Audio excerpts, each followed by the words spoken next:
So నిన్న బతుకమ్మ బతుకమ్మ చేశారు కదా నిన్న. ఏదైతే సరూర్ నగర్ స్టేడియంలో బతుకమ్మ కార్యక్రమం జరిపింది కాంగ్రెస్ పార్టీ. సో దీనికి సంబంధించి 2 గిన్నీస్ రికార్డులు బతుకమ్మ కార్యక్రమానికి నిన్న చేసిన కార్యక్రమానికి 2 గిన్నీస్ రికార్డులు వచ్చాయి. ఒకటి అందులో లిమ్కా బుక్ ఆఫ్ రికార్డులోనూ స్థానం ఉంది. సో దాని చుట్టూ ఆడి పాడిన 1354 మంది మహిళలు. హర్షం వ్యక్తం చేసిన మంత్రి జూపల్లి సీతక్క. సరూర్ నగర్ స్టేడియంలో అంబరా నటిన బతుకమ్మ సంబరాలు.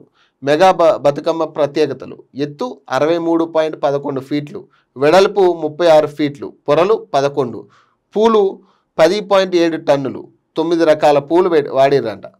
నిర్మాణ సమయం అలాగే శ్రమ 300 మంది, అలాగే 3 రోజుల పాటు ఈ బతుకమ్మని తయారు చేశారు. సో దీనికి 2 గిన్నీస్ బుక్ ఆఫ్ రికార్డులు వచ్చినాయి. Already Limca book of record కూడా దాంట్లో కూడా స్థానం సంపాదించుకునే పరిస్థితులు కనపడతా ఉన్నాయి. రికార్డు పత్రాలను చూపుతున్న మంత్రులు, మహిళలు.